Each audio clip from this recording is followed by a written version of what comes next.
G'day guys, Dan from Certified Energy Solutions here.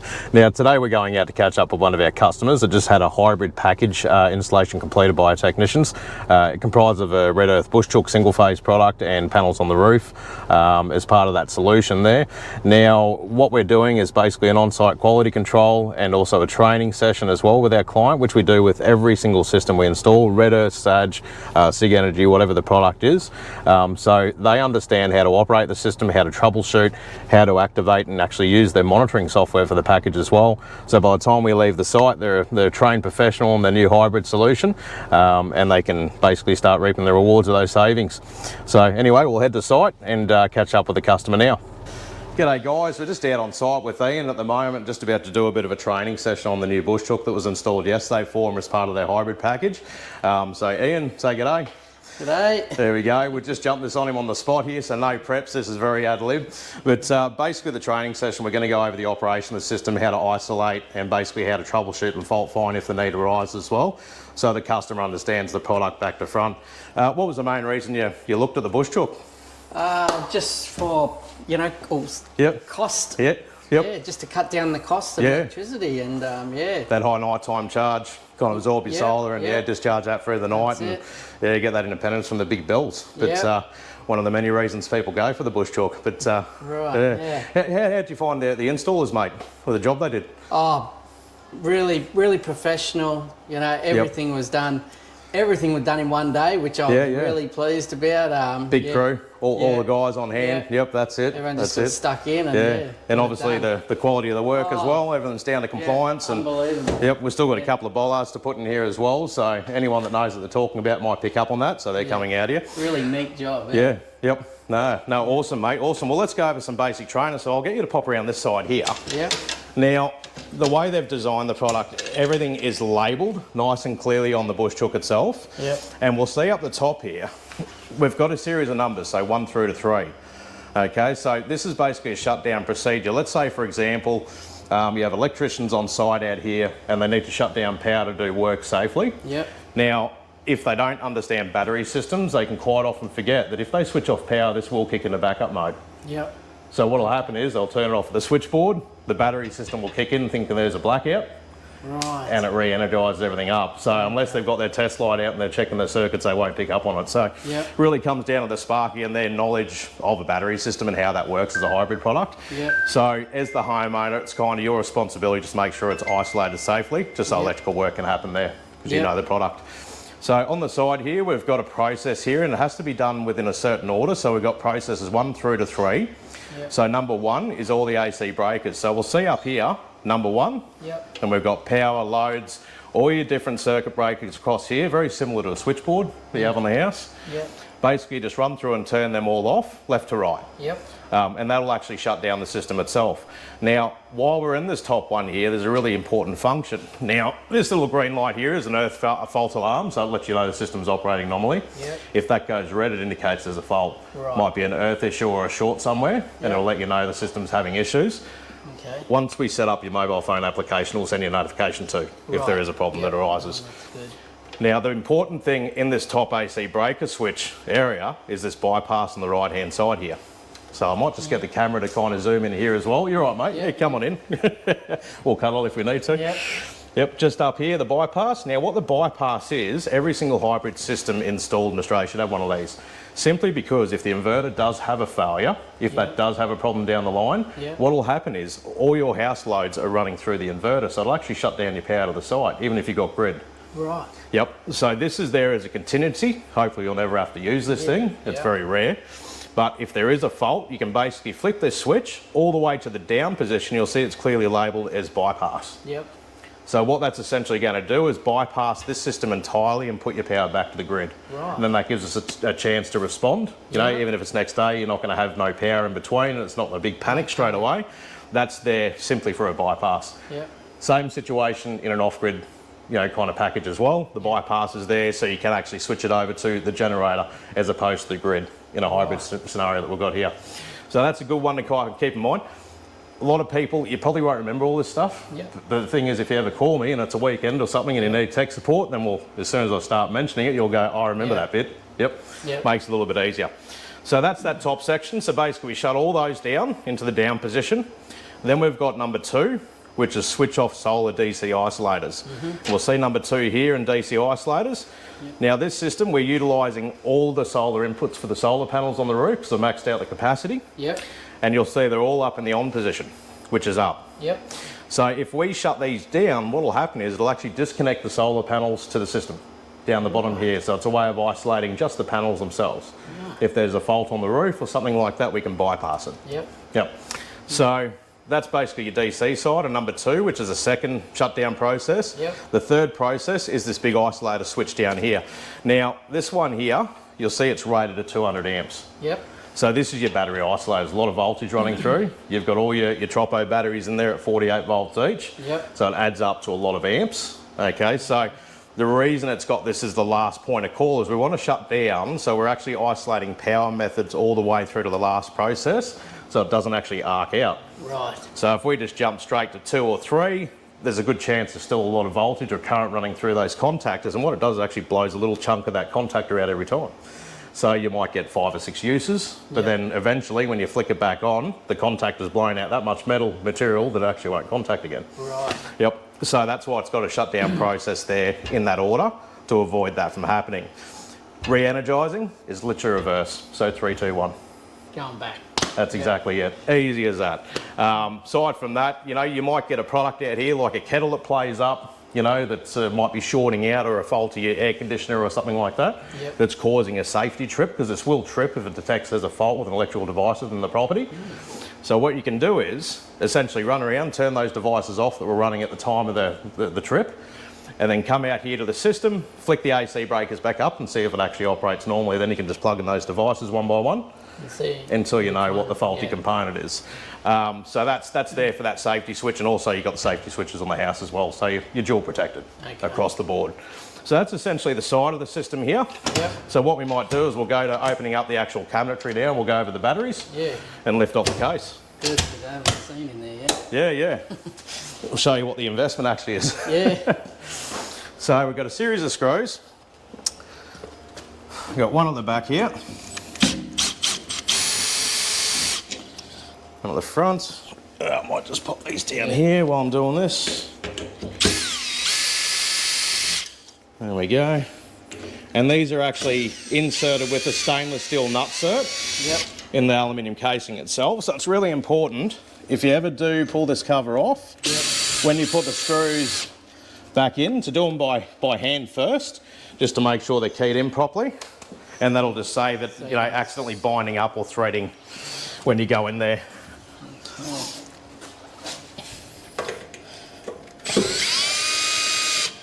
And they've made this kind of a little bit tricky to access, just to keep it safe away from kids' hands and things like that, you know. And everyone always forgets that bottom screw down along the bottom lip there, so just highlight that one.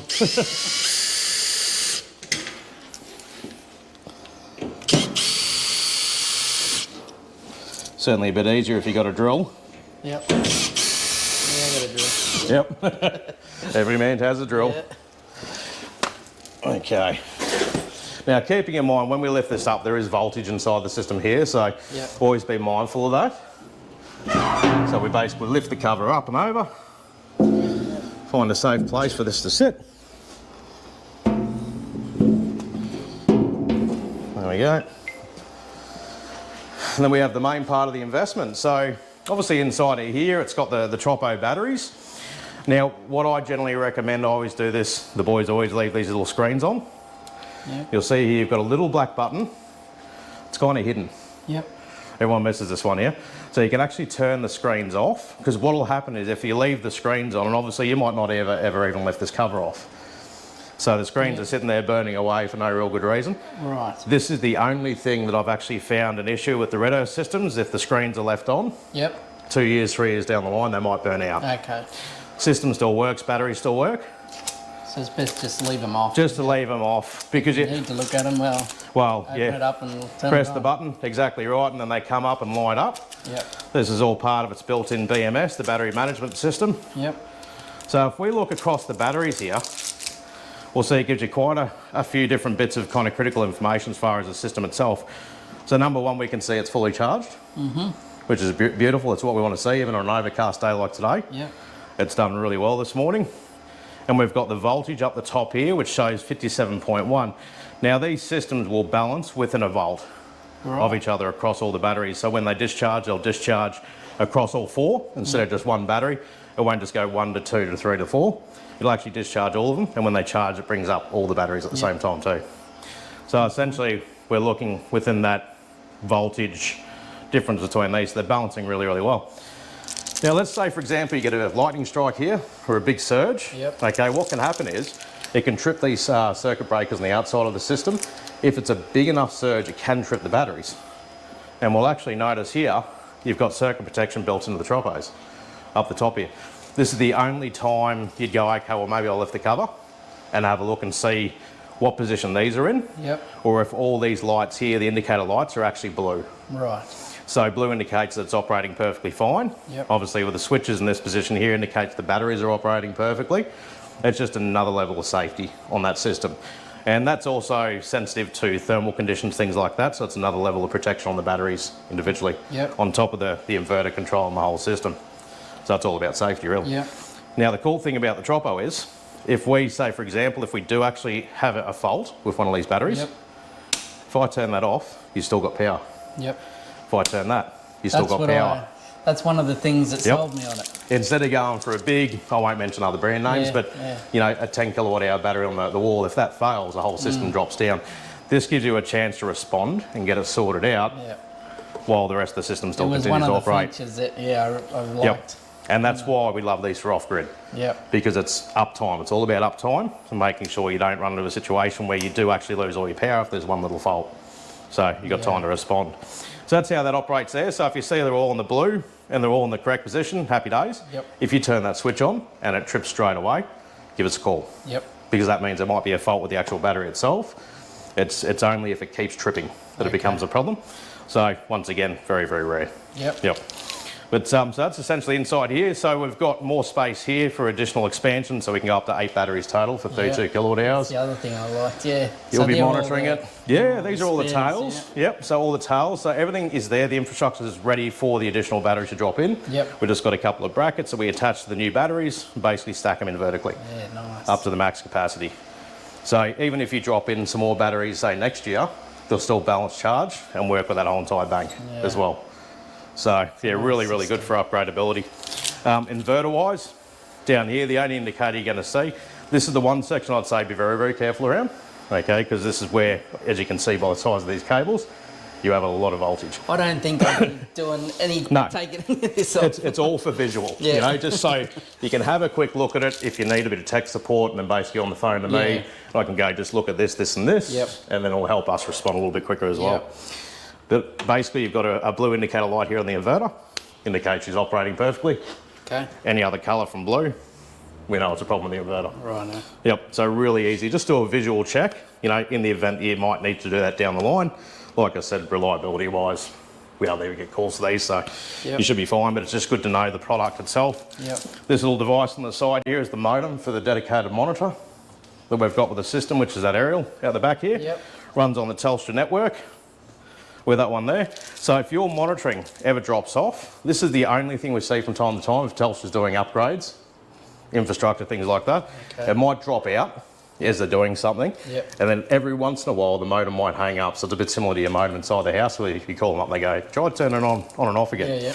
Now, to turn that off and on, almost got that on camera. To turn that off and on, we've actually got one of these safety RCBAs here. And you see how that's listed monitor? Fans and monitor. I'll just get myself out of that view. Right there. So what you can do is you can turn that off, leave it off for about 30 seconds, cycle it back on, and then it'll do basically a force reconnect with the network again. But as far as operation, we've basically covered all the product. Easy as that. What's this? Oh, so that device, that's a temperature sensor. So it's a thermostat. So you see it's actually rated here, okay, for the adjustment. So these are fan forced. Yep. So what you'll find is when the solar panels are generating a lot of solar, they cause a lot of heat in the inverter. Yep. And then obviously the cabinet temperature rises with that heat. Yep. And then those fans kick in with the thermostat. Exactly right, and they start forcing that air out. So you know this thing's saving you a lot of money when it's making a bit of noise in the fans. Okay. Is that on a timer or something? No, so it's just it's a temperature stat. So basically, as soon as it registers the temperature, so you can see here. Set on. Yep, 25. Yep. So as soon as it gets within a certain range, it'll just shut the fans down. When it runs cool, then when it's running hot.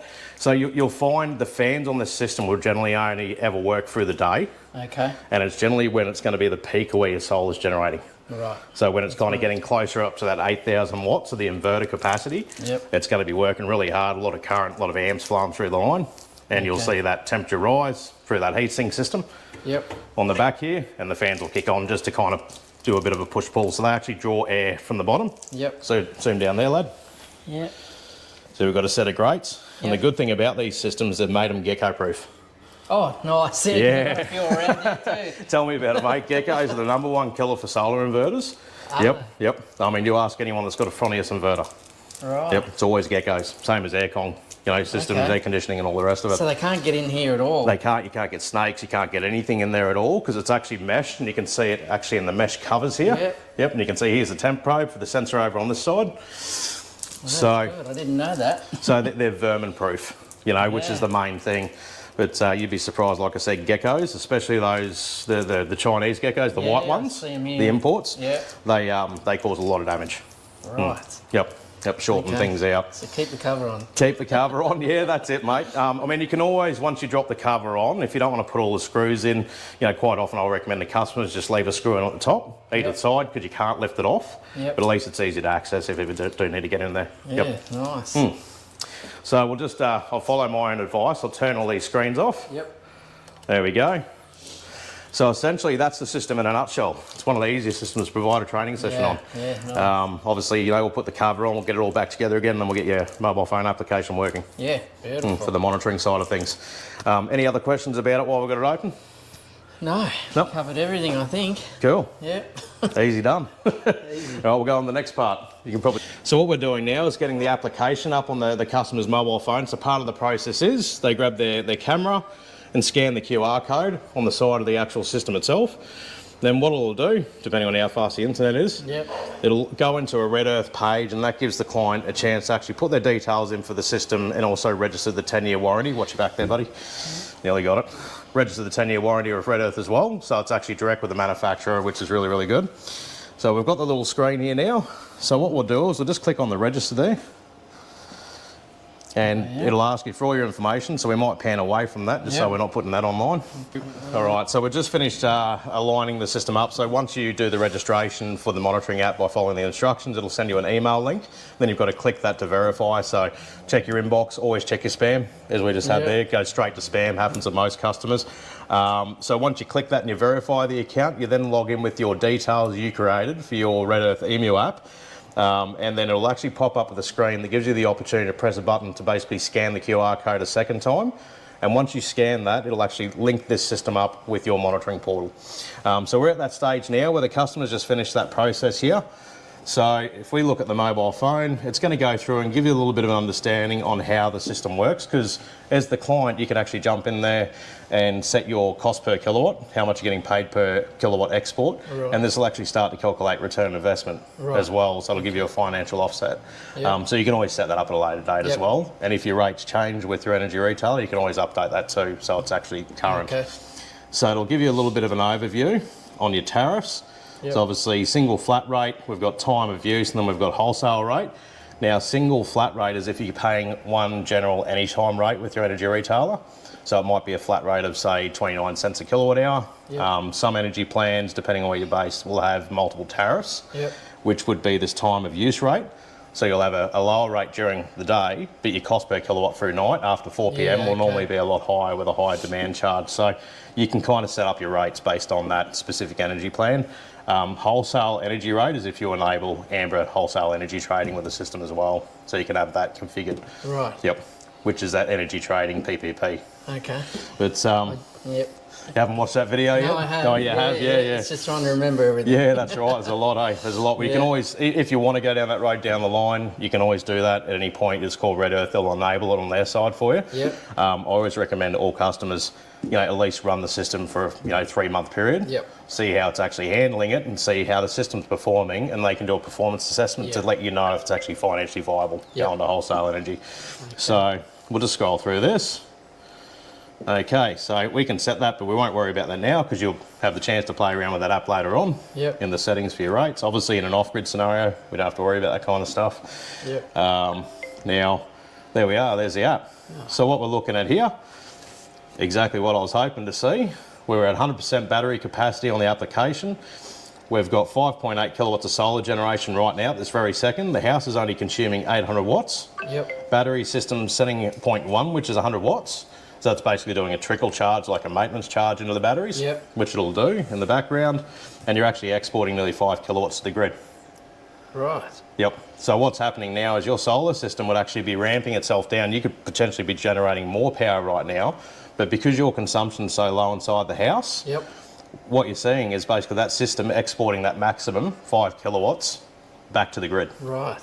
So it's basically hitting its peak. So if you turned on a couple of other devices and got your load above 800 watts, which is that 0.8 indicator there, then essentially what will happen is the solar, if they've got enough sunlight, the panels on the roof will actually ramp up and your generation will go higher. Yeah. So it's working perfectly right now. You're 100% offset. You're not using anything, and you're sending power back to the grid. Beautiful. Which is what we want to see. Yep. So when you're looking at these ratings, so you'll notice on this screen it's got kilowatts, references to the solar, the battery capacity, everything there. Yep. So kilowatts, basically the way to work that out is 1 kilowatt is 1,000 watts. Right. That's the balance between the correlation within that terminology. Yep. So at the moment you'll see it's 0.8, so that's 800 watts. It's not quite got to that kilowatt kind of point yet. Yep. Now, one thing that's very important to point out with this data, they do something called data smoothing. So if you go and turn on a kettle, you might not necessarily see this load jump up instantaneously because it actually takes a while for it to data poll. And you'll see up the top of the screen, I don't know if you can see that, last updated, 11:59. So it was about a minute ago. Yep. So it updates 5 to 7 minutes. Kind of data polls. So what you're looking at there, it's a good overview of what's going on, but it might not be instant down to the second, because it's basically got to send the data from this system onto a cloud, then get compiled into the RedEarth software, and then back to the end user. So it is a bit of a time delay in that process. People with really bad internet services might see a longer delay. You might see it pushed out to 10.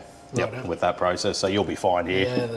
No issues here. So that's our real-time monitoring down here that we're looking at with the system. Now, if we jump over to daily totals now on the right-hand side of the app, just there. So what we're looking at with the daily totals, it's going to give you a ticker, and this is going to show you data accumulated from midnight last night until now. So it's always going to be midnight to midnight. Yep. It's more of an overview. So we can see up the top here, it's actually showing 17 kilowatt hours. See, it's got the H on the end? Yep. So kilowatt hours. So it's actually accumulating over that time span now, which is why it's gone from kilowatts to hours. So since this morning, you've generated 17 kilowatt hours worth of solar up on the roof since the sun came up this morning. And what are we looking at now at 12 o'clock? Your battery system's actually sent, you'll see it'll toggle, just if you can get that on the camera. We can see there, so battery filling, you've charged your battery system 9.6 kilowatt hours. So that's what's gone into the battery system this morning, and your battery has actually discharged 1.1 kilowatt hours since midnight last night. Right. So you didn't use much power at all last night. No, probably That's around and turned everything off at the wall. But, I wasn't home last night. Yeah, right. Oh, well, there you go. There you go. And your house since midnight last night has only consumed 4.7 kilowatt hours in consumption since midnight to now. Right. So doing very, very well. You've actually, it shows down the bottom here to the grid, you've exported 4.3 kilowatt hours. Yep. Back to the grid with surplus PV, and you've only bought 300 watts from the grid since the system was installed. And that 300 watts might be, say, for example, a big load turning on, and then all of a sudden there's a little bit of draw before the battery system goes, hold on, and then steps in to cover that load. So you might get a little bit of a gap if it's a sharp kind of load that jumps up. Okay. And that's why you might see a very, very small, like I said, 300 watts. It's, So what would be like a sharp sort of load? Oh, big air conditioning systems, electric ovens, cooktops, things like that. You know, if you've got multiple devices you turn on at the same time, dishwashers, 1800 watts there. And it might just be that sudden spike, and it might only be for about a 10 to 20 second period before the battery system registers on the energy meter going, oh, hold on a sec, we've got a full tank of storage here. we all step in. So tell. it's always the gatekeeper, you know, but you will get those small time delays in between. Okay. It's just like the emergency backup if you get a grid loss or a power outage out here, so a transformer blows up, this system will kick in around about 10 milliseconds. So most of the time the customer doesn't even know they've had a blackout. Because if you've got LED lights or diodes, quite often they won't even turn on or off in that process because it's that fast of a changeover. It's almost UPS level. So yeah, you'll kind of go through it and you won't even know until the neighbours knock on your door and go, do you have any power? And you go, don't tell them we do, because they'll run some extension cables over, but which has happened to some of my customers. So yeah, that gives you a really good overview on what the system's doing if you're looking for a running total, and then obviously a real-time measurement. Energy production down the bottom here, we can click on that, and then this is going to show you more intrinsic information about the system if you like your graphs. So what we're looking at here up the top, we've got battery state and charge. On the side here, you'll see it's got 0 at this line, in this top graph, and then it goes 1, 2, 3, 4, and so forth, and you'll see at the top it's got kilowatts. So this is going to give us an idea at certain times of the night, you know, looking down the bottom here, it'll always go, once again, midnight till current. Okay, so we can see here at, you know, basically 1:30, we can see your load down here was only a few hundred watts. See that little red? That's indicating the battery system's discharging to cover your loads. And you'll see it's all below the line, which indicates it's actually discharging. Now, if we scroll across here, I'll be able to tell what time you guys got up this morning. If we roll through here. So your energy load profile started to increase at about 6:30. Did you do anything about 6:30?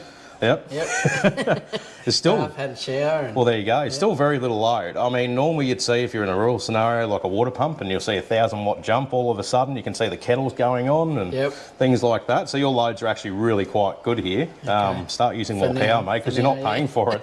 And then we can see here the blue indicates battery filling on that application there. And you see it's above the line. So that indicates that basically what's happening is the solar started to wake up. So at 7 o'clock, it started to ramp up to cover the loads and also start charging the battery. And you'll see it ramps up as the solar performance ramps up. If we look down the bottom here, you can see the yellow's the solar. So this morning, you're charging your battery system up. The highest peak you hit was around about 8:30. There was about just under 3,000 watts, and I'm guessing, looking at this data, there must have been a bit of overcast weather this morning. There was. There you go. And you'll see here your battery actually kicked in to cover load on top of what your solar was doing at the time. So once again, it stood in before the grid came in. So it's gone, well, we've got storage here. The washing machines. There you go. So the battery stepped in, and that's the idea. So it's always a gatekeeper between that grid dependency. But then we can see, obviously, the cloud cover obviously dissipated, and look at the charge rate there. It's up to 5,000 watts. And we can see this dotted line here that goes from this point, and we've got a percentage indicator here, 0, 20%, 40%, 60, and so forth. So you can see that SOC, the battery started charge, escalating and climbing very, very quickly. So it was actually fully charged, if we look at that top line there, by 10 o'clock this morning. Fully charged up already. So then you're just on the solar for the day until obviously the sun goes down, or if it gets really overcast, then your battery system will still step in through the day as well. It's sort of overcast anyway. It is. Oh, they're really good panels. The panels on the roof, the JA 450s, 440s. Basically, going down on this, we've got solar and usage. This indicates what's happening here and if you're actually buying any power. So what you want to see as the customer is you don't want to see any red below the line on this particular graph. Okay, which is what we're saying here. There's no red. You'll see here it's all green through the night. Then obviously the yellow's the solar ramping up. And you'll see there's no red down below that line. And obviously the green is showing your usage internally in the property. The yellow above the line is your solar generation. And we'll see down the bottom of this colour code, grid imports the red. So as long as you're not seeing any reds here, you'll be in a credit situation with the energy bill. So basically, and that's it. And you'll monitor this over the first month. You'll probably watch it, daily to get an understanding of what's happening on. Have a look at your solar curves to see when you're generating that bulk power, just to make sure that when it's generating bulk power, you've got plenty of capacity there to consume inside the house, minimising any battery dependency through the day.